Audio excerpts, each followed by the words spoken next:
Mamuda Tanko, Hamza Daladi.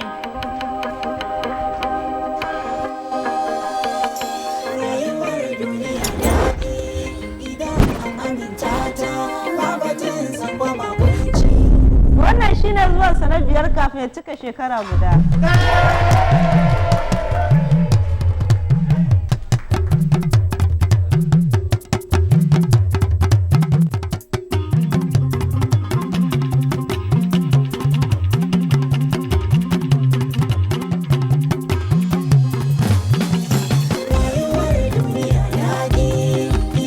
Abin farin ciki ne a duk lokacin da yara suka kammala karɓar cikakkun rigakafi kafin su cika shekara ɗaya. Ka tabbata ka kai dukkan yaranka asibiti karɓar rigakafi. Cika ladarka. Shi na yi aure, na je maka na gina gidaje ma ba gida ba. Kuma akalla akwai yaran aiki a ƙarƙashina sun kai 30.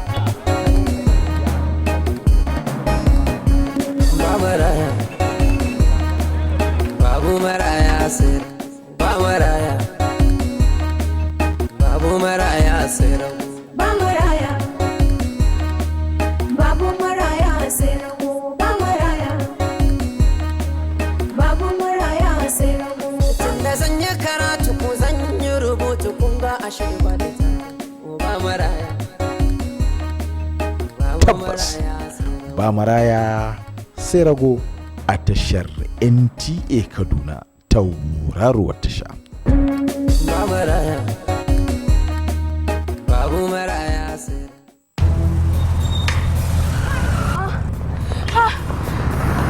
Ina son ɗan sandan da a shirye yake ya ba da taimakonsa a duk lokacin da aka buƙace shi.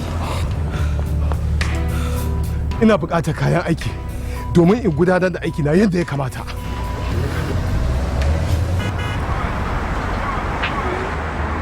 Ina son ɗan sandan da ba zai ci zarafina ba ko ya kama ni ba tare da wani dalili ba.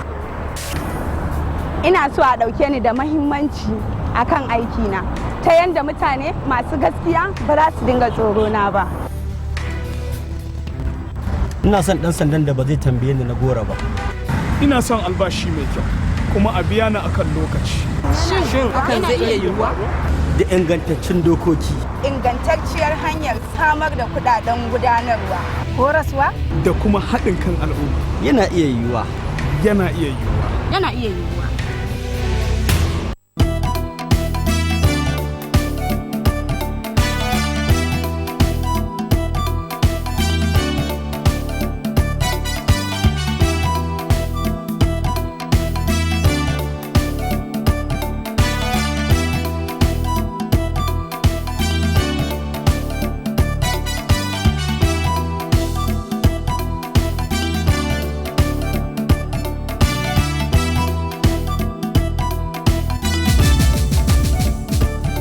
NTA Kaduna, your star station.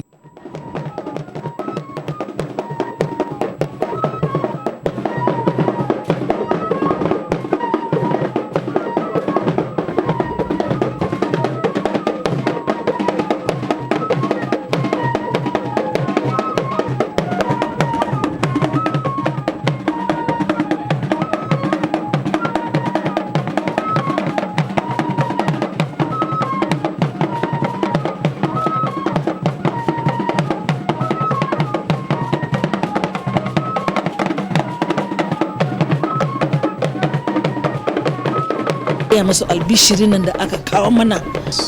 Have a good leadership. Mahimmancin zaman lafiya.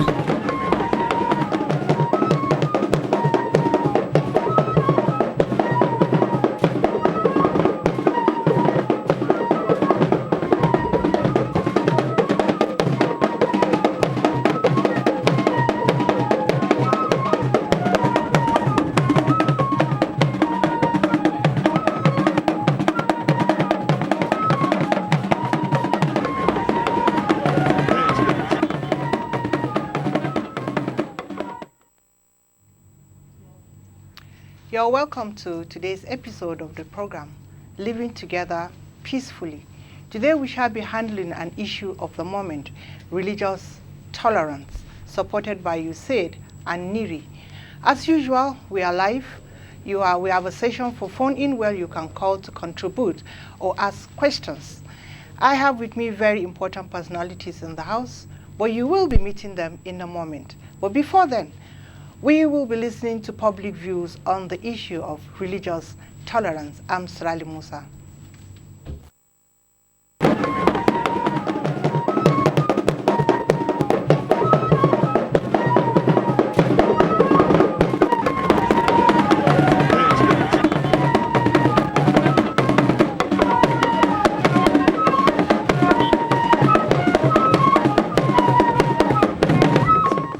I must make every effort to live in peace with everybody, because that is what our religion teaches: peace, tolerance, accepting one another as one.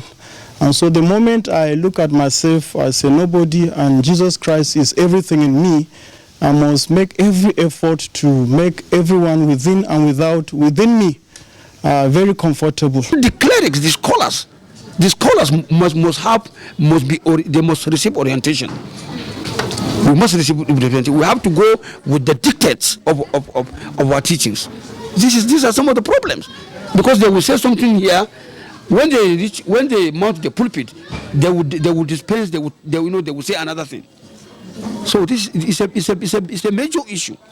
The issue of scholars. The scholars, the clerics must be oriented. We have to tolerate each other. Somebody on the other side of belief, we need to tolerate him, and so also the other side. If we can understand each other, then there will be no problem in the community or in the land. Another thing is to develop the fear of God in everything we are doing, and let there be no segregation, nepotism, tribalism, and many other things. Truly, I want to tell you that religion is a choice from the heart. It's a choice from the heart, that even though your father and mother might be Christians, you may choose to be a Muslim. That is okay for you. It's a choice, because after that, nobody follows you to go and stand with you for the judgment.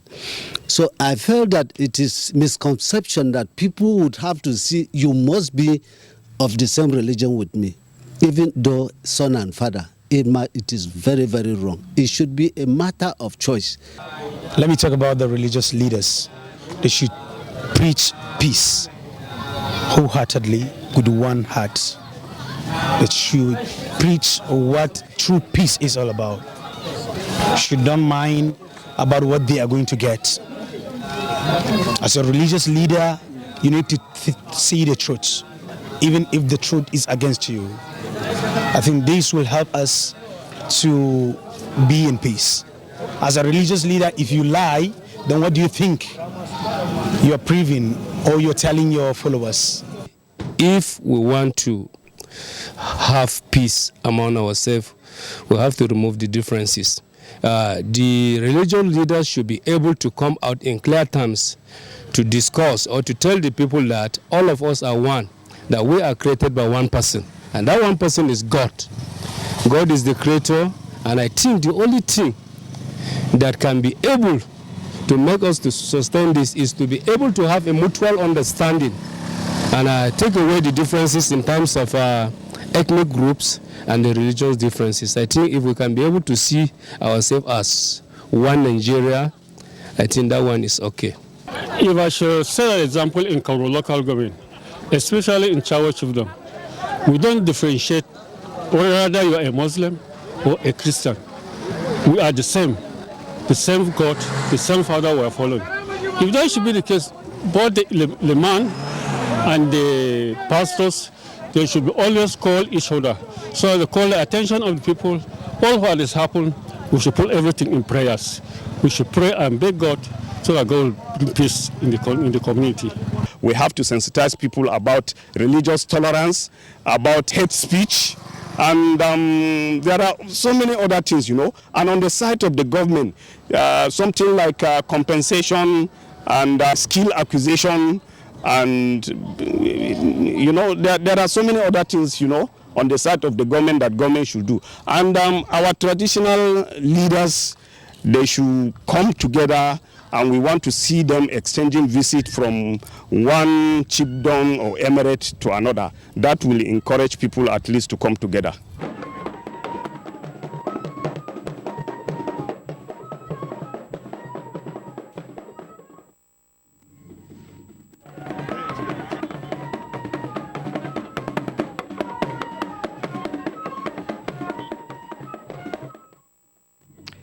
You're welcome back. You've heard it all from the public. Now you're going to hear it from the personalities I told you I have in the house. On my right, I have Imam Dr. Mohammed Nuren Ashafa. You're welcome, sir. Distinguished viewers, Assalamu alaikum wa rahmatullahi wa barakatuh. And on my extreme right is Reverend Dr. James Morvell Weir. You're very welcome, sir. Yeah, peace be with you all that are listening at this very moment. Well, let's set the ball rolling. Reverend Weir, let me start with you. Can you take us through the need for religious tolerance? Yeah, thank you very much. Religious tolerance, I think, is not a nice phrase. I will want to say we should accept our differences. Toleration means there is a limit to which I can accept you. If you come into my orbit, I'll push you out. I think we should be preaching religious acceptability and respect. You have your faith, I have my faith, and let's cohabit the space that we have. But toleration in this regard, it means when you get to a point and you go into a space, then I will not take you. And it is talking about also power play. Means the one that tolerates means has more power than the one that is either being antagonized. But if we have a leveled playing ground where power relations is equal, then we can coexist. Let's go beyond tolerance. Let's accept each other. What's your take, sir? My take is that we need to look at the founding fathers of our religious tradition. When we talk of religious tolerance, what are the founding fathers? What are the iconic figures within our religious tradition? What are they promoting? What are they preaching? For me, let me start with Muhammad sallallahu alaihi wasallam. We need to see Muhammad as a model. Muhammad acknowledged diversity, acknowledged different people with different opinion. And that's why Muhammad in Medina is a model that have the Muslim, the Christian, the Jews, including the traditionalists sitting side by side together in Medina. And for us, the Quran have always been talking about diversities. One diversity, you have the Muslims on one side, you have the Christians, Ahlul Kitab, you have this and that, all these are class. It's not about only my world. It is our world together. And that's why one of the companions of the Prophet Muhammad classified the whole world into two. You see, people are either your brothers in humanity or your brothers in faith. Meaning, if they are not your brothers in faith, they are your brothers in humanity. So the ability to see others from these lenses of, he's my brother in humanity, it is this ability to see others from that point of view that matters so much, and that is the missing link in our society today. Thank you, sir. I'm still with you.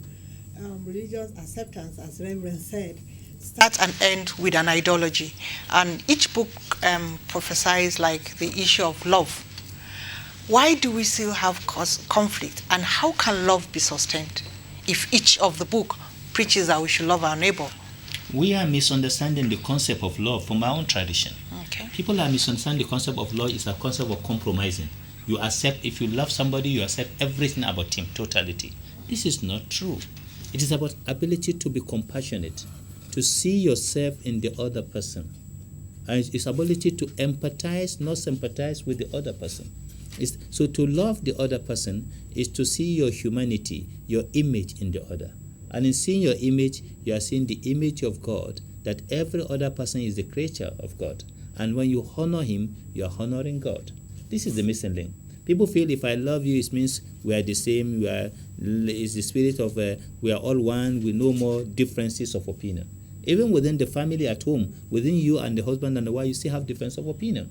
And so in Islamic ideological framework of community spirit, it is a spirit of saying we need to work together. And that's what we've been promoting. In the last almost 30 years of our engagement in this field, we've been telling the world to say, look, it's not about compromising your religion, but it's about accepting the other person, feeling the humanity in you, seeing yourself in him, because the same blood. For example, I know my friend always say, the Muslim blood and the Christian blood has no religion. If I collapse today, I'm O positive. If it is A or B, if they transfer his blood into my body, it will not going to work. I'm going to die. But if I'm sick today and his blood group and my blood group correlate and they transfer, the blood will not ask he's a Christian or a Muslim. The blood, immediately you transfer the blood to me, I started blossoming and I come back to life. So therefore, the spirit we need to see is the spirit of that humanity, the compassionate mind, and that is the missing link. So, Reverend Sir, what's your take on that? Yeah, love. Love in the Christian tradition has no boundary. Jesus have clearly said, love your neighbor as yourself. Now, if it hurts when you pinch yourself, know that your neighbor, when you pinch him, he will feel the same pains. So love is blind. Love has no color. Love has no faith. In short, there is a principle that when you love excessively, you inch towards somebody with love. Love is reciprocal. The synergy between your love and his will now meet somewhere, and you begin to see natural affection coming out. I'm not talking about the love that people call love between a lady or sexes. No, I'm talking about that goes beyond human. It has a spiritual level that you get to. You see all as one. So love has no. The Bible says, if you love and you don't show love, and you speak in all languages, you do all healings, you do all manner of charity, but you don't, all manner of things, but you don't have charity, which is love. It's empty. So if you don't love, it means you are not a Christian. That's a simple fact. If I don't love a Muslim, I'm not a Christian. I'm not a Bible practicing Christian. So this is for me what love talks, and what Jesus gave us, the story of the Good Samaritan. He did not look at the identity of the person, he looked at the humanity in the person. And that's what we should be preaching today. The humanity in that person make you see the divinity in the person, and consequently see the godliness in the person. And if you see godliness and you respect God, it means we will have no problem. And still with you, some see wrong religion orientation and low literacy are some of the causes for intolerance and probably crisis. What's your thoughts on that? Yeah, today we have mischievous religious leaders. We have also conflict entrepreneurs. We have also political religious leaders. We have those, my colleague would also say, religionizing religion, and what? Politicizing politics and religion, and hand in hand. So if we have this kind of people, then they will preach to their people. They would like to program their people to think towards infusing some religious or political ideology into them. So when you have a hybrid of political agenda vis-a-vis religious or ethnic agenda, people begin to see from the lenses of what they have been told. So those religious leaders are actually the problem.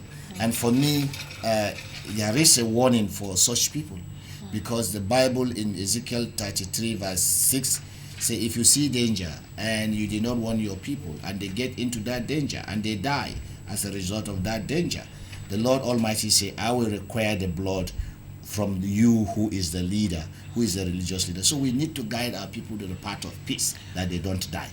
Conflict entrepreneurs exist among us religious leaders. We have to identify that.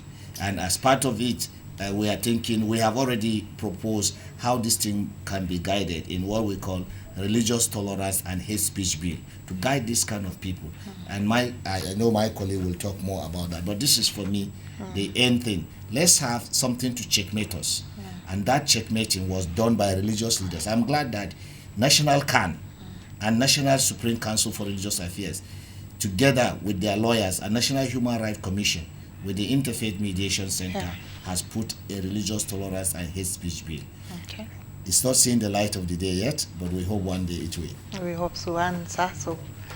Absolutely. From there, I think one of the major challenges we have is the good, the bad, and the ugly religious leaders. As we always put it, the good, the bad, and the ugly religious leaders.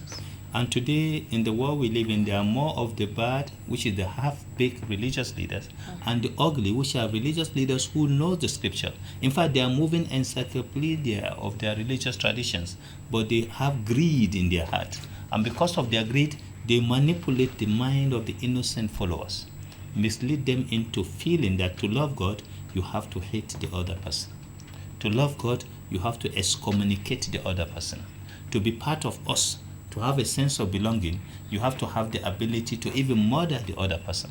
Because beginning from character assassinations and to level of even physical harm on the other persons, these are the danger we face in our society. These half-baked, incomplete, untrained, unfully skilled religious leaders.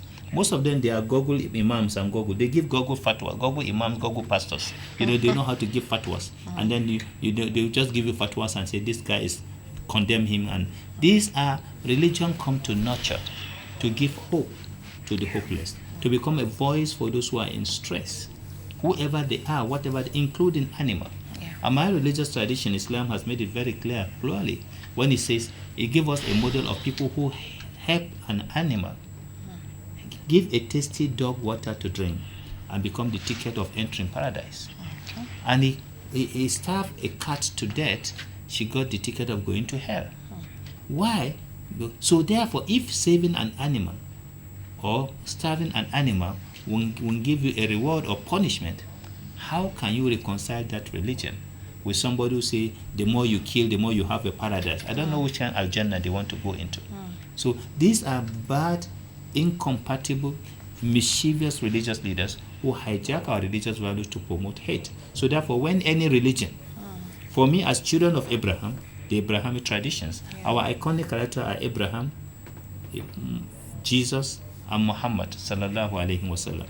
All of them, we've never found a word that they promote hate, to kill or to maim any person. So anybody tell you hate them, anybody tell them kill them, anybody tell you persecute them, they know that he's a fake, mischievous religious leader. He doesn't belong. Yeah, talking about the half-baked religious leaders and being danger to the society, how do we handle them?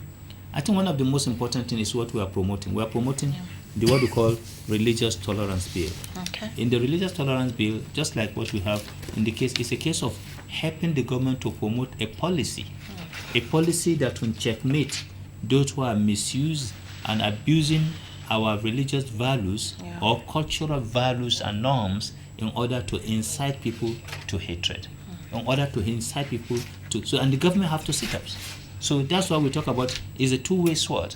There are those who misuse religious leaders, and I can say in Kaduna some times ago, we have what we call preaching edit.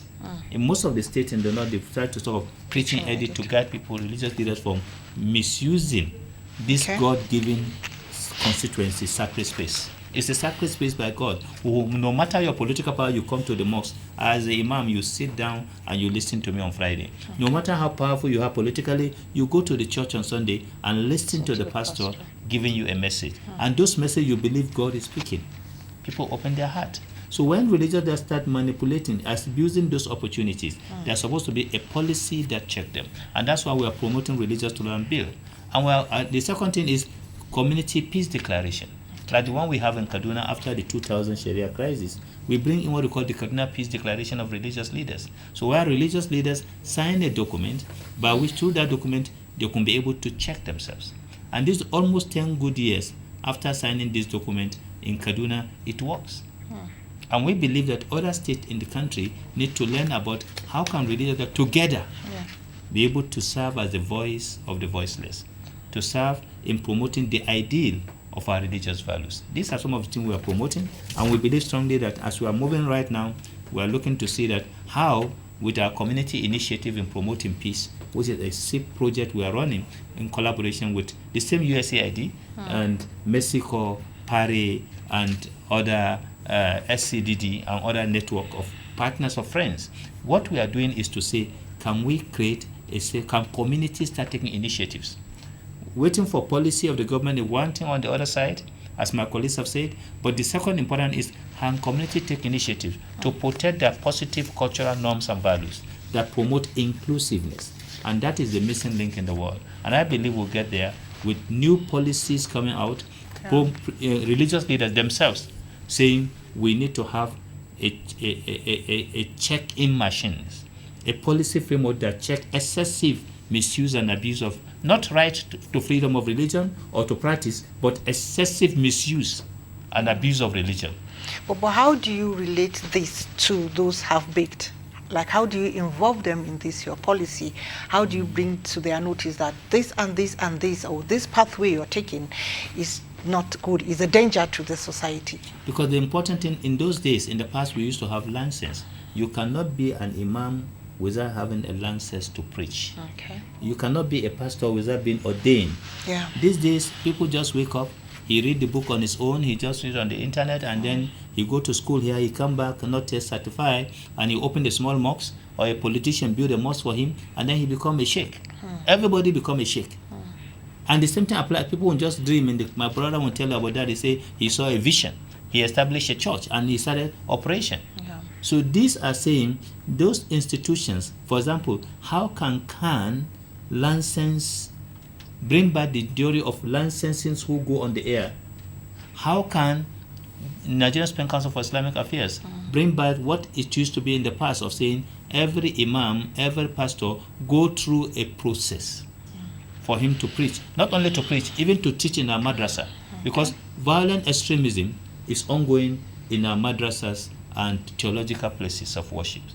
How can we stop this? I think one of the most important things in countering violent extremism is to say that, with some of our projects we're doing, is to say that how can those religious schools, those madrasas, those higher Islamic theological centers will be able to produce a license for check and balance for every religious leaders.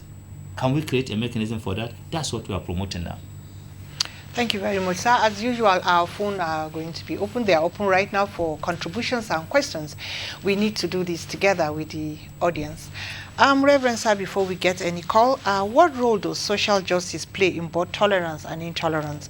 And what is the role of religious leaders like you and the Sheikh, Imam? Social justice is doing unto others what you want to do unto yourself. Sure. And that is the golden rule for which we are ambassadors of the golden rule for the United Religious Initiative. We have gone around the world preaching the same thing in over 62 countries.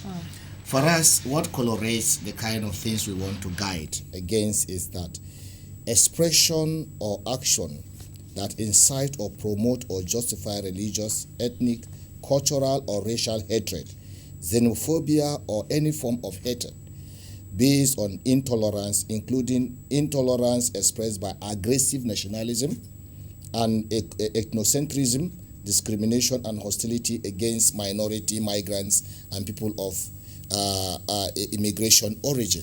If justice needs to be done, we feel people, religious leaders, should guide against what we have said here. And social justice for me here is how do I see the good in the other and make the other feel comfortable. So for us, institutions of higher learning, as my colleague said, both those that are theological and those even Sunday school, we should know what we pass on, because people are programmed to hate through this system. And if we don't have the correct religious leaders like Imam and I and others that are out there, then we'll have problems. So what needs to be done is create more forums, create spaces where we can inculcate an inclusive theology of communication among ourselves. Where I see you, I call you with the name you want me to call you, and you call me with the name I want to call, not what somebody told me to call you. In that way, we will reduce the tension in the land, and we will be better for it. Inclusive theology of communication. So, Imam sir, Absolutely. social justice. When we talk of social justice, it's creating a framework for us all to have a safe space where we can all practice, live together, work together. In our institutions, the concept of social justice is, for me, as my colleagues have just said, is for us as people to see how we relate, we interconnected. And that's why the religious tradition says, in my own traditions, you cannot perform rituals. Your Hajj, you cannot perform Hajj when you have a problem with your brother and you are giving offering or sacrifice to Almighty Allah, Allah will not accept your sacrifice, Allah will not accept your offerings. Because of what? Because you have a grudge against your brother. And that's why, so it means you have to go and be positive energy. It's about building positive relationship between Mr. A and Mr. B, your neighbor, first and foremost. When the Quran defines neighbor, you can see the social context. It says 40 houses on your right, 40 houses on your left, 40 houses in front of you, 40 houses behind you. When they are in pain, you are in pain. When they are distressed, you are distressed. When they are happy, you should rejoice with them. When you cook your food and the aroma of food smell into their house, you cannot eat that food alone. As a Muslims, you must transfer some part of it to them. These are social contexts of how we need to engage with one another. You see, when you get your zakat, you have your money, 2.5% of your money have to be distributed among these people who have never worked for you. Because they are neighbors and they are suffering, they have economy, they need some palliative to move the journey of their life. 2.5% of your wealth must go to them. That is social justice in the concept of Islamic traditions. Okay. It's not even enough. And it meant further to say that apart from that, as a Muslim, one of the important phenomena apart from zakat is sadaqat, charity. And that's why it says, Allah subhanahu wa ta'ala will say to some Muslims who pray, they fasted, they do hajj, they do everything. Allah will reject them on the day of Qiyamah. Because Allah won't tell them, according to Hadith al-Qudsi, Allah won't say, but remember when I'm hungry, I came to you. You never give me food to eat. When I'm thirsty, I came to you. You never give me water to drink.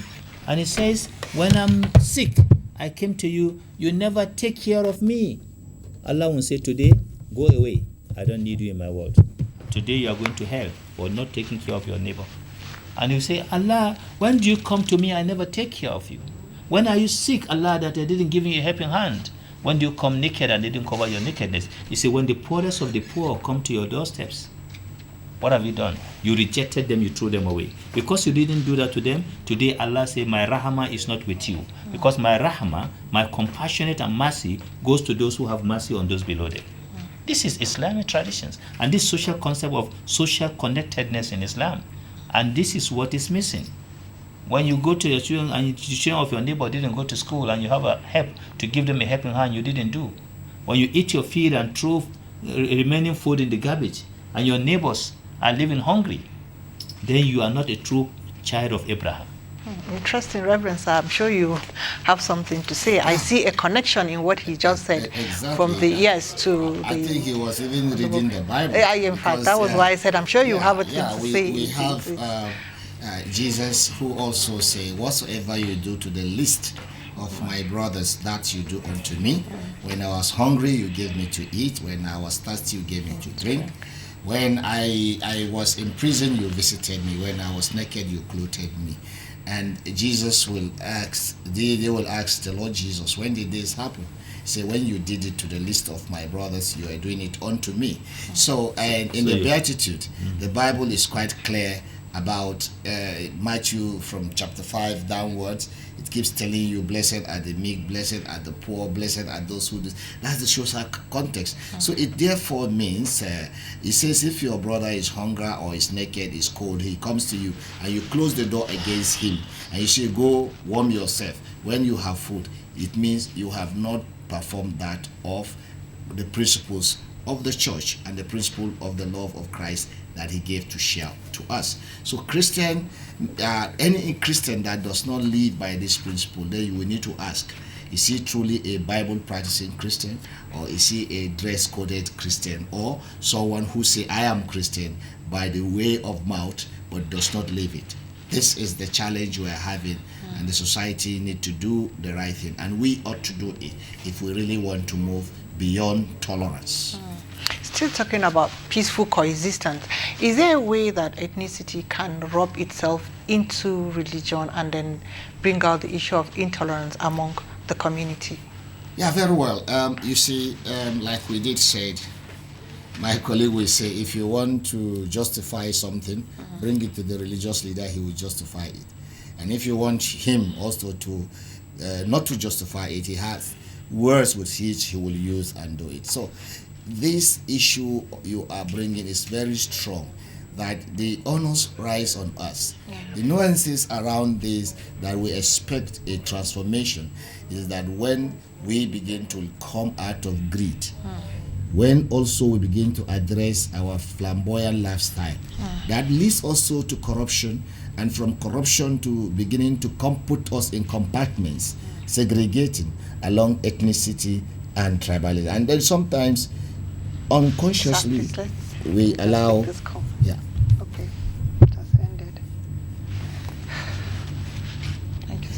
unconsciously we allow our tradition to step into the space of our spirituality and our faith. The ability to put a line between what is tradition and what is faith is the thing that most religious leaders are afraid, because they feel they will be stepping on very heavy toes of those who support the church. If they say, look, this is not biblical, don't do it. Some don't have the guts, they don't have the lever to say that. But I think as a good religious leader, call a spade, even whoever is hot. Let it be that the Almighty sees you as doing the right thing, not the person next door or person within your context. So we have to begin to correct ourselves if we must coexist as brothers and sisters with our neighbors. Before I get to Imam, you're talking about standing your feet. How can the religious leader give a forum, a platform where the traditional leaders in the community and the region come to concession, like talk about this issue? This is affecting the religious belief, which is leading to crisis. It's not nice for the society. How can you create a platform where you have a team, you work together, instead of like finding it difficult to stand on a particular position regarding an issue? Very well. Within our religious and traditional institutions, in some faith, there is a dichotomy on who is a religious leader and who is a traditional leader. In some faiths, it is hybrided. However, it does not stop the discussion that we continue to have. Like in my church, for instance, we have our members sign a document that if I die, I want the church to be responsible entirely for my interment and the rituals that goes with that. Now, when the traditional people come with their, it's ours, it's our body, the document is signed. So you leave the corpse, is ours. So when we begin to do this dialogue across hard cultural, what we call value-based issues, then we begin to go beyond the steps where we have confusions, we have challenges at the point of exit, at the point of marriage, at the point of inculcating values, and at the point of saying, no, this is our religious space. You stay there, respect this, and we'll respect that. And the traditional leader, even in the Bible time, the prophets are anointed by the priest. So let's give the prophet their chance, and let's give, the kings are anointed by the priest. So let everybody have his space, and let's develop a code of conduct for both traditional and religious leaders. And where we have divergent understanding, let's massage it, because value-based issues are sometimes irresolvable. Imam Sir, what's your take on that? I think he had just mentioned it, the issue is the issue of identity. Okay.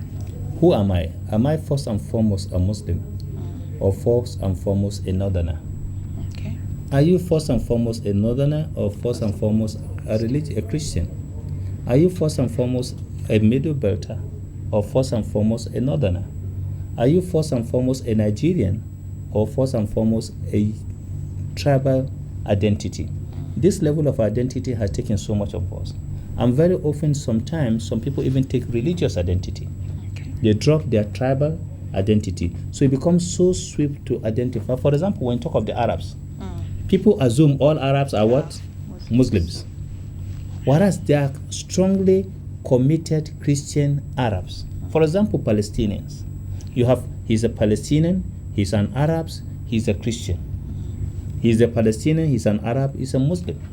And he lives in Israel, not in Palestine state. He have the passport of state of Israel. That's number 4 identity. He's an Arab, he's a Palestinian, he's a Christian, or he's a Muslim, he's an Israeli citizen. But here, anything that happened there is to happen to the Palestinian is, from a Christian perspective, is a Muslim issue. And anything that happened to Israel, for us, is happened to the Christian. So what this is a wrong notion. Where they are Muslims, Well, there are Muslims with with Israeli passport and citizenships. And the same thing applies here in Nigeria. Anybody that come from the north, this is my pastor, a northerner, myself together. When we went to the south or southeast, if anything happened, they didn't see a Christian northerner. They see what? They see a southern, a northerner, and a Muslim. Even though he's a pastor and you could see him, no, he's a northerner, he's a northerner. So how do we, the question is, how do we draw a line? How do we draw a line? How do we draw a line between this? And most of the problem we're having, for example, if you look at the clashes happening, when farmers and herders have a clash in Jigawa, it is a farmer-herders conflict. But when this is crossing over to the middle belt, down to the south, it is a Muslim and a Christian in the middle belt. Yes. Why? Until the day we started taking away our religious values from our ethnic cultural identity. And I'm appealing to every one of us. First and foremost, we are of God. God doesn't create, or we just find ourselves into these tribes or that equilibrium. So what is important, my appeal is that as brothers and sisters listening to this important program, there is a need for us to stop blending people under the name of identity and giving them religious tag. When you are fighting an identity war, you have an identity issue or problem, let's see it as an identity issue. That's why when at any time it is happening, when you see the other person that look at the other person and people across the belt, they stop somebody on the road and stop vehicle and attack vehicle because he look like the other persons. And then the other person also, when anytime he sees somebody who look like the other person going in the farm, he take a dagger and go and hit him because he look like the other person. These are issues that we need to reflect deeper. It's causing pains across the country, across the nations. The nation is losing. Mothers are losing their children. In widowhood doesn't know a Muslim widowhood or a Christian widowhood. Orphanage doesn't know a Muslim orphan or a Christian orphans. We are losing every day into the future, and God is angry. In any nation where a blood is split, where blood of creatures are splitting, God is not pleased with them. And that's why the state of social disorder, the state of fear, insecurity, because we have swore blood. We are one of the richest countries, not only in Africa, but across the world. We rich at natural resources, but our hand is swelling blood. And that's why there's a lot of confusion across the land. And I believe we need to start addressing that by removing what is of God, give to God what is of God, and to devil what is of the devil. Say, look, this is not part of us. Yes, and that issue cannot be overflogged. The issue of if you hit this person, the other person will say, okay, let's go hit this person. I want to see it as supporting the wrong, because if today they say in this community Christians have been killed, or in this community Muslims have been killed, then Muslims or Christians will say, okay, let's go to this other community and do same. I want to see it as supporting the wrong, not promoting your religion in any way. Because if you kill Christians and or you kill Muslims and the Muslims go back into the town and say, okay, where are the Christians? Come, let's slaughter you. Is supporting the wrong, or is that promoting religion in any way? What do you think? I think the pastor should answer this. Maybe I need to bring us to a history. In 2001, before we signed the famous Kaduna Peace Declaration of religious leaders, the first victims were killed. Sorry, sir, not to cut you, just to remind the public that our phones are open. Please kindly call in, because we need you to do this together. We need to hear your contributions. We need to hear your questions. Thank you very much. And thank you for giving me the space now. After signing the after signing the peace declaration, we realized that the first victim of one of the crises was killed at the bypass. No name now. He was of the Ibira extraction, dressed in a shirt, killed by his fellow Muslims, thinking he is a Christian. Checking out the identity didn't wait too long because of his dress code. Similarly, the first victim that was also killed, that is a Christian, a treasurer of the Christian Association of Nigeria, was killed by people also around Panteka because he was wearing a babariga and a cap on his head. And they didn't check out his identity properly, and they killed an officer of the Christian Association of Nigeria by the people who are supposed to be assume his own by identity. Yeah. So this issue of checking out on people and blocking roads and killing people, or going to the villages and killing people, sometimes you may even kill your brother not knowing he's your brother. Exactly. Who tells us that everybody in a particular village is of one faith? Who tells you that the other person another faith? I was talking to some people today, this is very real.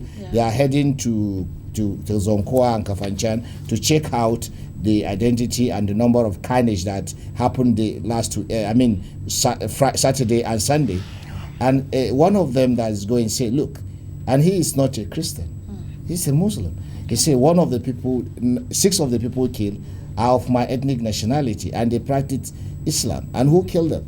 People who came thinking they are killing a particular people. And so they killed both somebody that they should have protected. So you see the issue of giving this thing ethnic coloration, religious coloration, and just not checking at the identity and just killing. It is wrong to even check the identity, because if you think you are strong here, you are weak elsewhere. If you think you are weak elsewhere, you are strong here. Please, let's not be killing people who do not know anything about what is going wrong or what has happened in a particular space. Let's allow the law of the land to take its due course. In fact, to buttress more on what you just said about killing a wrong identity, if I want to use that word, if you go to your community and you think you're killing the Christians and you end up killing Muslims, that will also aggravate more things, because if the Muslims come and see, they will not believe Muslims killed those group of dead bodies. They want to say, okay, Christians have killed us again, let's go ahead and kill more, not knowing that it was mistaken identity that caused that. So I want you to talk more, like Reverend, like the issue of tolerance and intolerance. What is there to gain and lose? People need to know that very well, because most times it's like, we need to do it. We need to protect our own. Why should our own be killed? We can't keep quiet. Is that a gain? I think Imam should respond to this. Well, the consequences is undesirable. Please, sir, before you go on, can we just take this Yes, call? please. Hello? Hello? Good afternoon. Good afternoon. Please, your name and where you're calling from. My name is Idris. Okay. From Regasa. Okay. It is a very nice program. Thank you. And the two gentlemen are doing justice to the topic. Thank you. And these are the kind of things we need in this country. Thank you very much. You're welcome. Thank you. So, the public is enjoying the Thank you very program. much for thinking we're doing justice to the topic. Yes. The key important thing lies with you as you listen to us, to say that what do we gain in shedding blood? Yes. God Almighty tells us in the Quran, for example, if you kill somebody innocently, you are going to fast for 60 days non-stop. 60 days non-stop. And you are going to pay compensation equivalent to over 70 million naira value, cash. 70 million value. This is just compensation to the family of the person you killed. Then you fast 60 days non-stops. And after fasting 60 days, if there's one day you get sick, malaria caught you, and you couldn't fast, you have to take a drugs, then you are going to start the fasting fresh again. Double It has wahala. double wahala. It has to be not, if you are to reign the favor of God, then you pay that compensation, and after paying that compensation, you are not sure God has forgiven you. The family have let go, but remain the divine. Even with that, you still go to hell before coming to paradise, according to some theological understanding, for killing a human soul. Whoever killed a soul will go to hell, even if the family of that person have forgiven him, for God to purify you to be in paradise, because you cannot have blood in your hand and be in the favor in the kingdom of God. In Islam, it is impossible. So therefore, the consequences on the personality is enormous. Secondly, the consequences on that community is massive, because God will take away his blessing on the land. Meaning the inner peace, the celestial peace of God will go away from the land. You have food, but you live fear. You live in fear. You have health, you live in sickness. Yes, please, let's take the call. Hello? Hello, good afternoon. Good afternoon, sir. Thank you so much. Your name and where you're calling from, please. My name is Usman. I'm calling from Hungary. Okay, thank you. I've been watching your program and I've been following it. It's quite engaging. Thank you very much. Yeah, my own suggestion is concerning the matters we're discussing and the recent happenings, the killings, or interfaith killings, ethnic killings. I want the guests there to also use this platform to urge government as well to implement all the panels of inquiry. People should be brought to justice. People should be brought to book. People should be held accountable for every carnage, every destruction of lives and property. People should be held accountable. So I'm using this voice. I want to lend my voice to this program that the two gentlemen sitting down should urge the law enforcement and government as well to bring people to book, because when people are not punished, crime, they continue in the society, and people feel they can do anything and get away with it. So this is my humble submission. Thank you. Thank you very much. So both of you will have to deal with that. I think just to respond on the first issue of we are talking about, the key issue for me is that the consequences on the society of killing the innocent blood is highly undesirable for any serious community, because you will never find peace for the soul of the innocent person. We have read in traditions in Nabi Dawood. Nabi Dawood is the prophet King David. He was given the mandate to protect his own people. But when God wanted to build his temple in Jerusalem, what did he say? He told him that not you. He thought he was the one to build the temple for God. God said, not you. You cannot build my temple. Why? Because your hand is soiled in blood.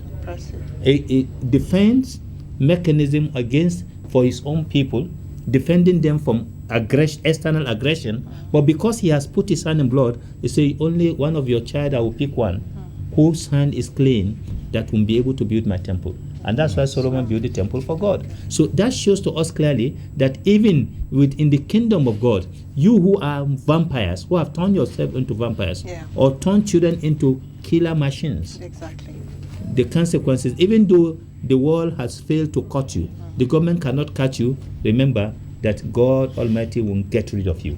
That is that on that. But on the issue of calling the government to justice, I think Pastor will do better. I was actually going to tell him to answer the caller. Why those panels are not implemented? Sometimes, governance is quite a difficult situation.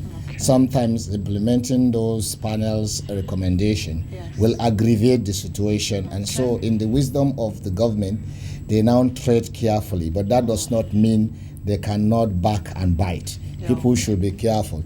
And then when we look at the cost of conflict, even when you say about 70 million naira, now just imagine government paying compensation for every soul that has been killed. Then the government will run bankrupt.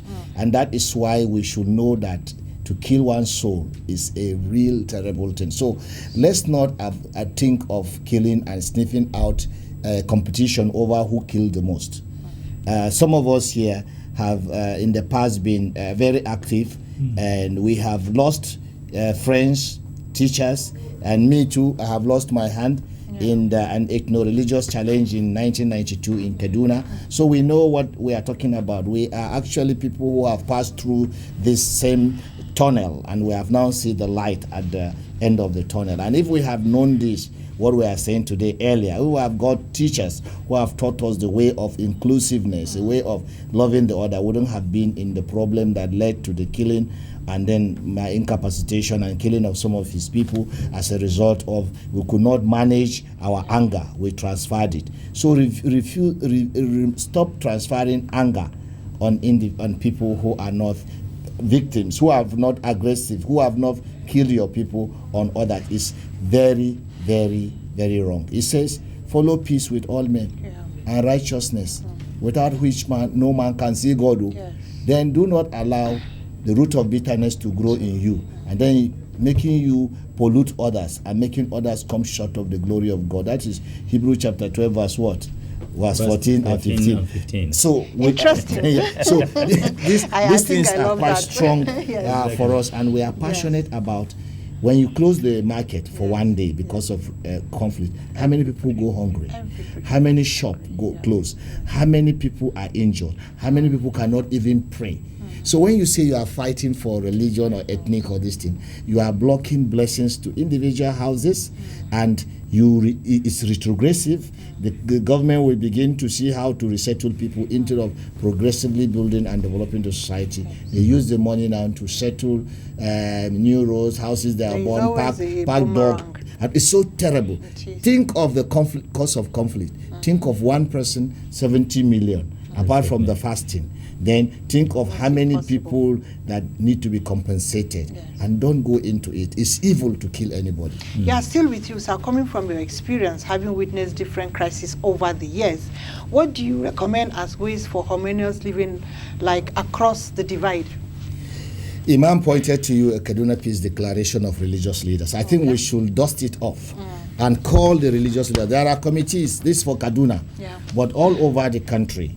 They should look at this. Religious leaders should come and sign a peace pact, like Imam is holding. It talks about concrete activities. I think it was first done in Alexandria, in Egypt.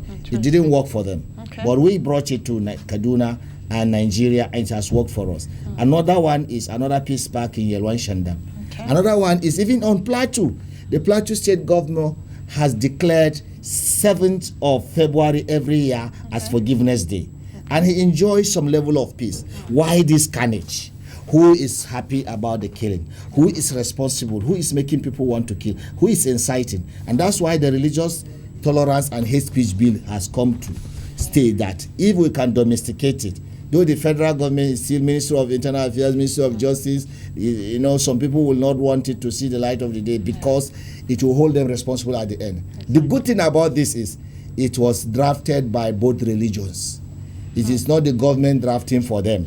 They want to be held responsible by what they drafted by themselves.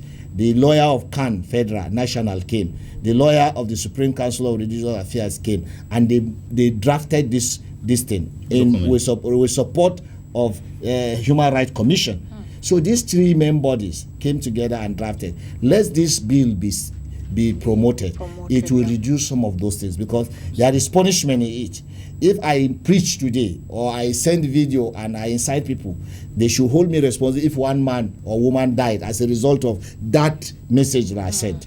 In that way, we'll begin to let there be some biting in the backing. Thank you. Can we briefly, like in some seconds, say something to the public? Ali, we need a word for them. I think for me, my life is a living example. The value of respecting the other, the value on living on the side of coexistence. In 2005, 2006, around that time I got an accident, and the accident was so fatal that my neck, back, everything broke, and I collapsed, and I almost having total stroke. All my body could not work except my brain alone, and the need for help comes. And the total money for my operation is 27.3 million naira. Money to be spent in order to bring me back to life, 27.3 million. And my friend, a Muslim, a Palestinian Muslims, a Palestinian British Christian, and a Jewish descent woman from Nigeria, the three of them facilitated my processes. Somebody from Saudi Arabia, somebody from the other parts of the world in London, they bring and pay for my bill. And today I'm stronger because the level of promoting culture of tolerance they see me doing, it takes Muslim, Christian, and a Jew to come together at the hour of need to give me a helping hand. When you promote peace and you live in peace, people are watching. It will come back to you in some day, some way, somehow. Cast your bread upon the waters, and in many days you shall pick them. Exactly. What we are saying to people here, we have been nominated twice for Nobel Peace Prize of the World just because we have decided to share our differences and work as brothers.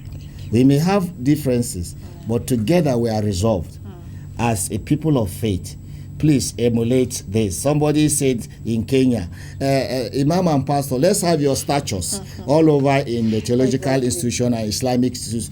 But you know, statue in Islam is not permitted. So, but whatever you will do, in your heart, build the statue of peace. Yes. And together we will build acceptance instead of tolerance. That is our resolve. Together we will keep saying this until the world know that together we are better than when we are divided. Amen and amen to that. I wish we could go on and on and on. Time has a way of getting us by the neck, but at least for what we have heard and the teaching we have heard, we should learn to live a peaceful existence. Peaceful coexistence is more gainful to us. On behalf of myself and the crew members, we are saying thank you very much for staying with us. Same program will come in Hausa on Tuesday. Please stay back and contribute. Thank you very much, sirs. You're welcome. Thank you.